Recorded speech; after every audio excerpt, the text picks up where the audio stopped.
Hi book lovers, and welcome back to Cozy Novel Niche. Today I'm here with the very first review for 2025. It's the very first book that I read this year. It's a non-fiction book and I simply loved it. I know that this book will stay for me for many years, so it's an easy 5-star rating if I need to give it a rating.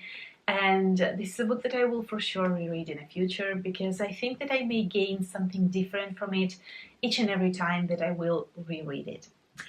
And first things first, I just decided to film on a whim today. It wasn't intended, so I had zero desire to put some makeup on or stuff like that. So my hair, a mess, my face, a mess, but we are here for the book.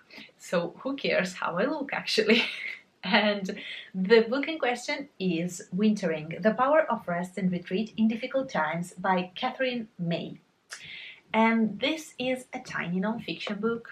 It's not very long, it's 270 pages long, so kind of easily readable. And it actually came at the perfect moment.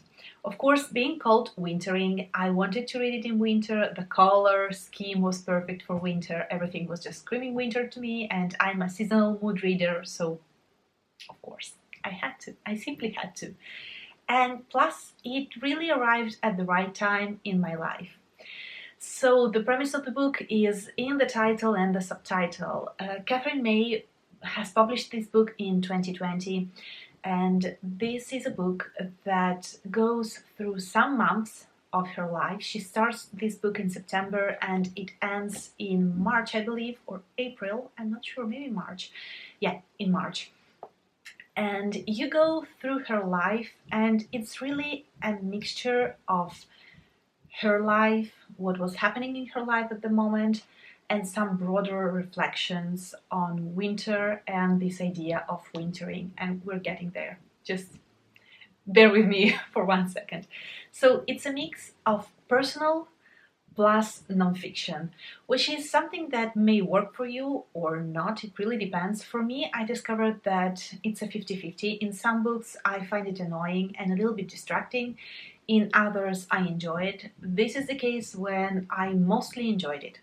There are some small parts that I thought were not very consequential to the whole idea of the book, but I still enjoyed the voice of the narrator, my dog, but I still enjoyed the voice of the narrator and the general tone of the book and the direction that it was going into. So let's get into the content. What may you expect from this book? This is a book that goes in depth and tries to analyze how we and society view the idea of wintering. Wintering is a concept that is quite foreign to us people living in the hustle and bustle society, with the idea that we need to do more every moment of our life, and there is no place and no space for rest, relaxation, and people who fall kind of into the cracks of being tired or feeling sad or being ill are just kind of shunned away from society. And when you're in that moment of your life, you kind of need to hide it from everyone because it's apparently something bad and to be hidden. And of course it's not. But that's just the way it became right now. And this author argues with that, and she goes a little bit more in depth, and she analyzes how winter works in nature and what gifts winter actually brings to us. Because a lot of people hate winter, but winter gives so much to us. Winter is the reason why our springs are so beautiful and why we have so much in spring, because during winter nature is able to actually retreat and gather the forces and be ready to explode in spring. And something similar happens to a human being. You cannot be on 100% all of the time in your life. That's not natural. It's only perfectly fine if you have some moments when you need to slow down and maybe life kicks you for whatever reason and something bad happens in your life and you just need to slow down and retreat, take a breath, heal, and then come back whenever you're ready and in whatever form or new form of yourself you want to present to the world. Because this is something else that's happening during wintering. You may actually change and evolve, not only heal, but also become someone else and someone more empowered in yourself. I mean, you need to read this book. I'm not doing it justice right now.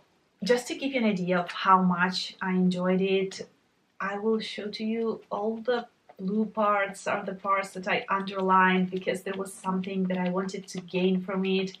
There were beautiful phrases that I would love to remember for the rest of my life or just to reference back to. And since I'm not doing justice to the book, I would love to read you a couple of phrases from it so that you will get the general feeling and understand what it's about. First of all, let's get to the title of the book, Wintering. Wintering is a season in the cold. It is a fallow period in life when you're cut off from the world, feeling rejected, sidelined, blocked from progress, or cast into a role of an outsider. However it arrives, wintering is usually involuntary, lonely, and deeply painful. We're not raised to recognize wintering or to acknowledge its inevitability. Instead, we tend to see it as a humiliation, something that should be hidden from you, lest we shock the world too greatly. We treat each wintering as an embarrassing anomaly that should be hidden or ignored. And this resonated deeply with me. It's very, very true. As a society, we kind of forget about the importance of wintering and the fact that each of us go through it. So when someone goes through it, usually the tendency is to hide it and we don't ask questions. We kind of leave the person dealing with their stuff.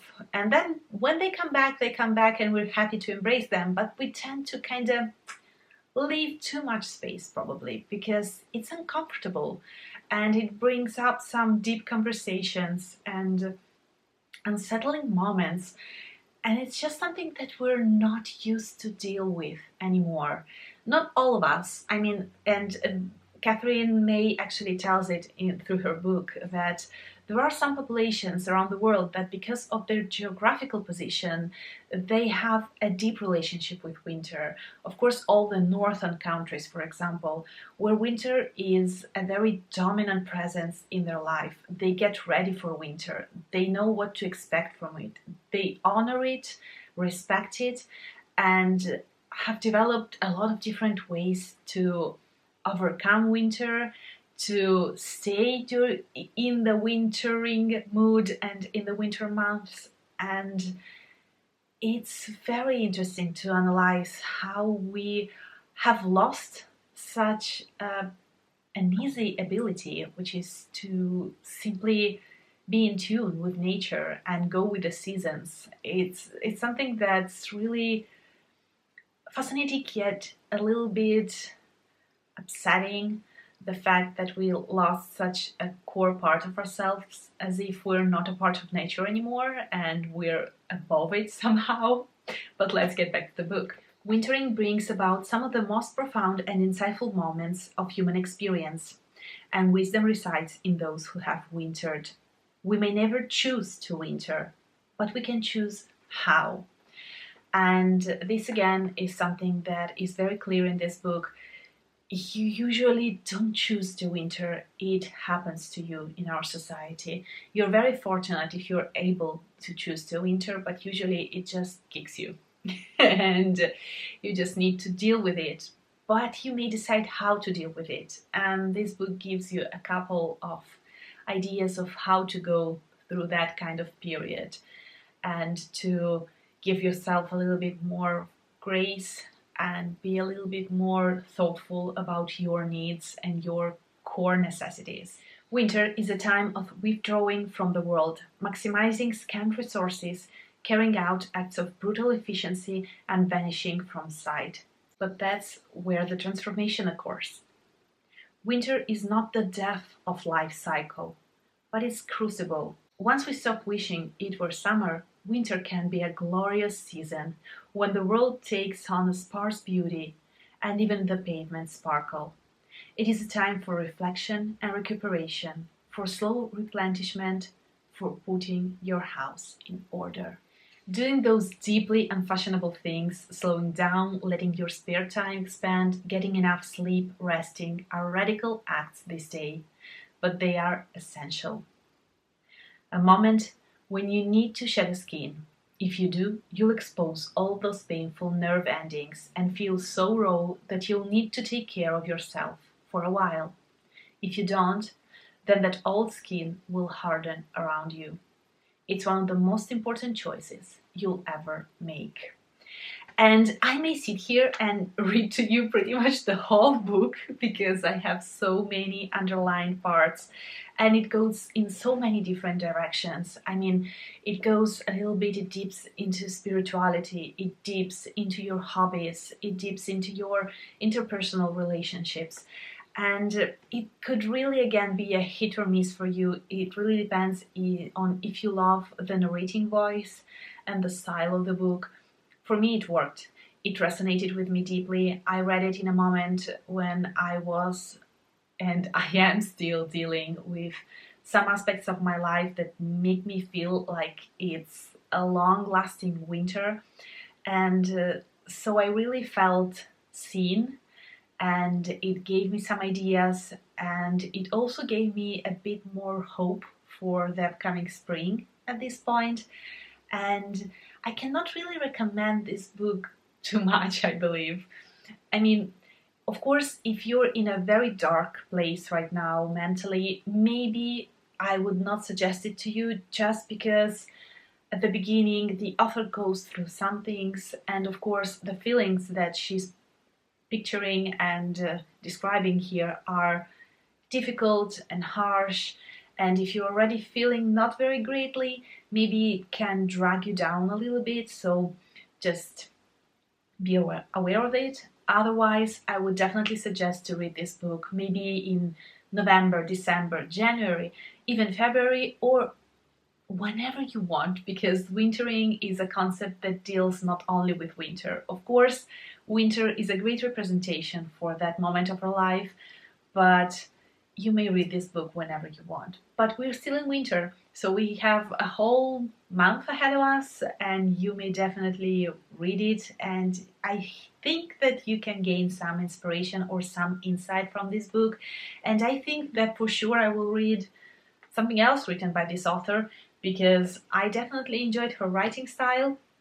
I enjoyed having a physical copy to underline and to just handle. I have this poor spine completely cracked, but I'm learning to use my books and make them mine when I decide that they are something that deeply resonate with me, and that's the reason why you see all the highlighted, underlined parts in light blue, for example, because I want this book to stay like this forever, and I want to be able to get back to the references and remember my thoughts, so I'm starting slowly to annotate my books, but this is something for a future video.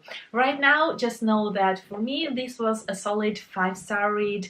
There were just small parts that kind of lost me, but just for a couple of pages, so I definitely recommend it. I love it.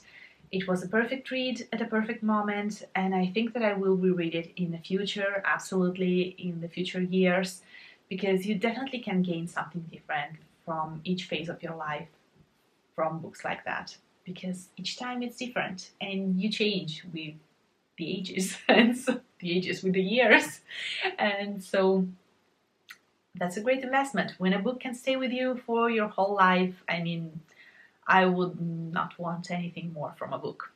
So that's a great start of 2025 for me. I hope it wasn't too boring for you. I know that non-fiction books are not very fashionable for some of you, but believe me, give it a chance, because it's totally worth it. And thank you so much for watching, and I will see you very soon in my next video that probably will be one more review, because this January I was on fire. reading wise, I was on fire. Thank you so much, and have a nice day, have a nice week, and I will see you soon. Bye bye. Ciao.